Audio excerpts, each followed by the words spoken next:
जी बोले ऋषियों जिसने बस पहले समय पाओ में बस इस व्रत हाथ को लाई देखो किया नहीं। है उसका इतिहास कहता हूँ। बस। ध्यान से सुनो। सुंदर कालिकाशी नगरी में एक अत्यंत निर्धन ब्राह्मण रहता था। वह भूख और प्यास से गीत खाओ ध्यान रखो, बेचैन चूनिया हुआ नहीं डाले। नित्य पृथ्वी पर घूमता था। ब्राह्मणों से प्रेम करने वाले भगवान जब ने चूनिया रिवारी ब्राह्मण और को नंगे से दुखी नचनिया कर बूढ़े ब्राह्मण का रूप धर उसके पास आदर के साथ पूछा, है विप्र, नृत्य दुखी हुआ पृथ्वी पर क्यों घूमते हैं? श्रेष्ठ ब्राह्मण, यह सब मुझसे कहो, मैं सुनना चाहता हूँ। ब्राह्मण बोले, मैं निर्धन हूँ, भिक्षा के लिए पृथ्वी पर फिरता हूँ। है भगवान, यदि आप इसका उपाय जानते हो तो कृपया कर कहो।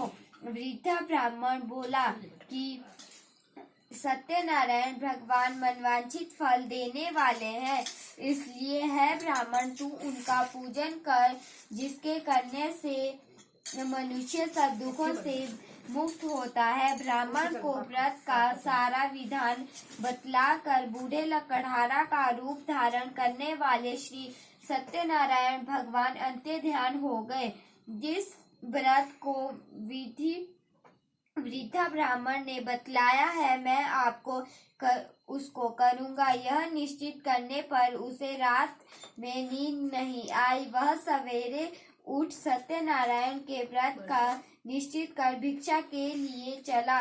उस दिन उसको भिक्षा के बहुत धन मिला, जिससे बंधुओं के साथ उसने सत्यनारायण का व्रत किया। इसके करने से वह विप्र सब दुखों से छूटकर अनेक प्रकार की संपत्तियों से युक्त हुआ। उस समय में वह विप्र हर मास व्रत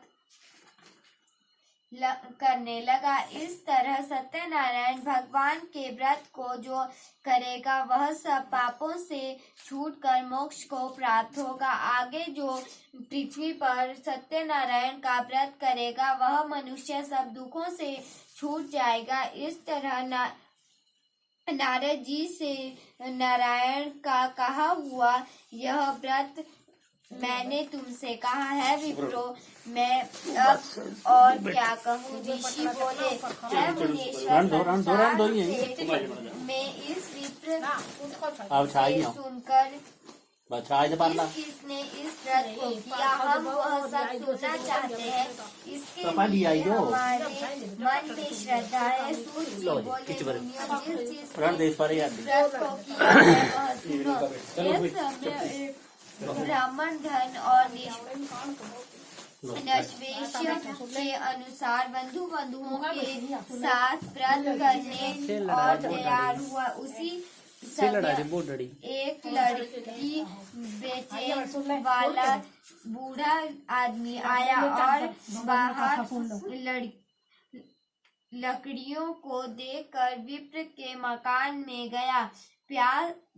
प्यास से दुखी लकड़हारा उसको व्रत करते देखकर विप्र को नमस्कार कर कहने लगा कि आप यह क्या कर रहे हैं और इसके करने से क्या फल मिलता है? कृपया करके मुझसे कहो। ब्राह्मण ने कहा, अब सब मनोकामनाओं को पूरा करने वाला यह सत्यनारायण भगवान का व्रत है।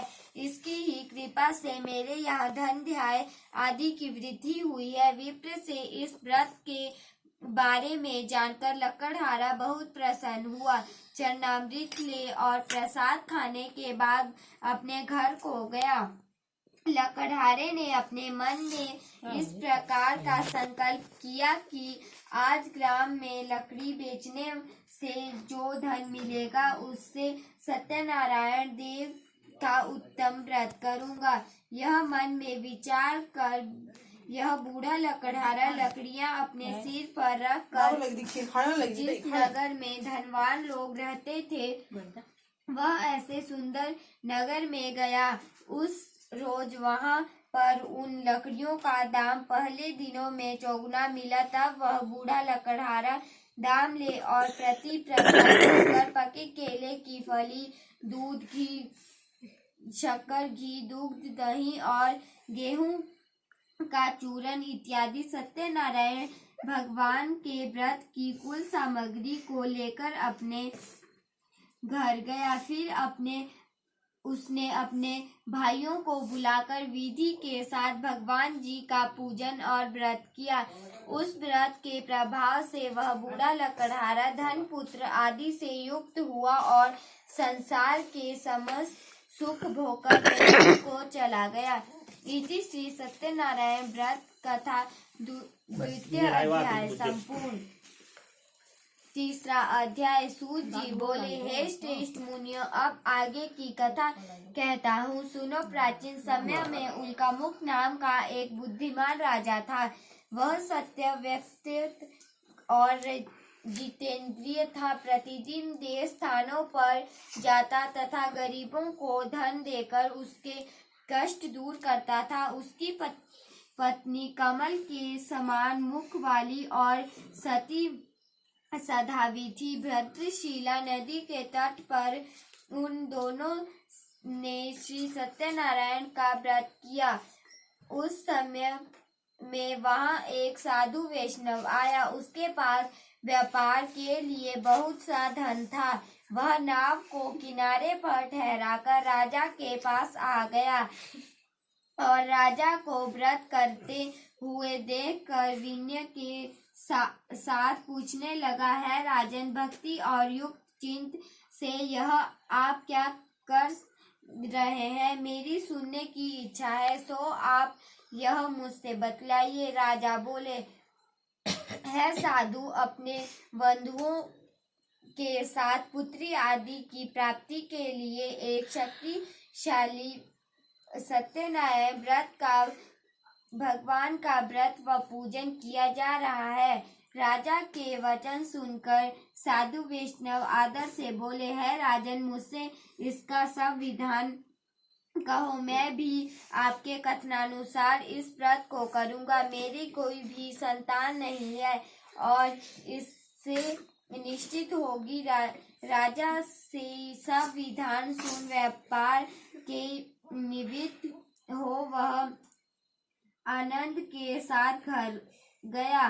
साधु ने अपनी स्त्री से संतान देने वाले उस व्रत को समाचार सुनाया और कहा कि तब जब तेरे संतान होगी तब मैं उस व्रत को करूंगा। साधु वैष्णव ने ऐसे वचन अपनी स्त्री लीलावती से कहे।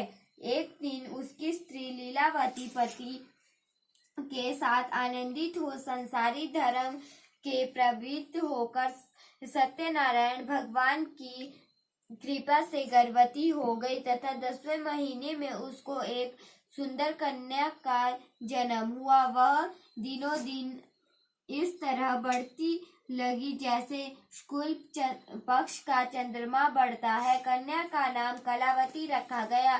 तब लीलावती ने मीठे शब्दों में अपने पति से कहा, जो आपने संकल्प किया था कि भगवान का व्रत करूंगा, अब आप उसे करिए।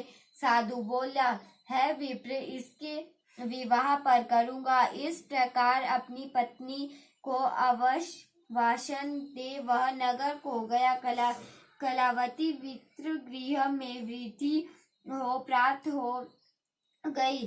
साधु ने जब नगर में सखियों के साथ अपनी पुत्री को देखा तो तुरंत ही बोला कर कहा, पुत्री के लिए कोई सौभाग्य वर देकर लाओ। साधु की आज्ञा पाकर दूत कंचन नगर पहुंचा और वहां बड़ी खोज में और देखभाल कर लड़की के लिए सौभाग्य वर्णिक पुत्र को ले आया। उस सौभाग्य लड़के को देखकर साधु ने अपने बंधुओं सहित प्रसन्नित अपनी पुत्री का विवाह करके साथ कर दिया। तुरंत दुर्भाग्य से विवाह के समय भी उस व्रत को करना भूल गया। तब श्री भगवान क्रोधित हो गए और शाप दिया कि तुम्हें दारुण दुख प्राप्त होगा। अपने कार्य में कुशल साधु विनय जमाता सहित समुद्र के समीप स्थित रतनपुर नगर में गया और वहां दोनों ससुर जुवाई चंद्रकेतु राजा के उस नगर में व्यापार करने लगे। एक रोज भगवान सत्यनारायण की कथा से प्रेरित कोई चोर राजा का धन चुराकर भागा जा रहा था, किंतु राजा के दूतों को आता देखकर चोर ने घबराकर भागते हुए राजा के धन को चुपचाप वहीं रख दिया, जहां जो ससुर जवाई ठहरे हुए थे। जब दूतों ने उस साधु वैष्णव के पास जाकर राजा के धन को पाया तो दोनों को बांध कर ले गए और प्रसन्नता से दौड़ते हुए राजा के समीप जाकर कहा, यह 2-4 हम पकड़ कर लाए हैं। राजा की आज्ञा से उसको कठिन कारावास में डाल दिया और उसका धन छीन लिया गया। सत्यनारायण भगवान के शाप द्वारा उनकी पत्नी भी घर पर बहुत पीड़ा तथा भूख प्यास से अति दुखित हो अन्य की चिंता से कलावती एक ब्राह्मण के घर गई। वहां उसने सत्यनारायण भगवान का व्रत होते देखा, फिर कथा सुनी तथा प्रसाद ग्रहण कर रात को घर आई। माता ने कलावती से कहा, पुत्री अब तक कहाँ रही व तेरे मन में क्या है? कलावती बोले, है माता, मैंने एक ब्राह्मण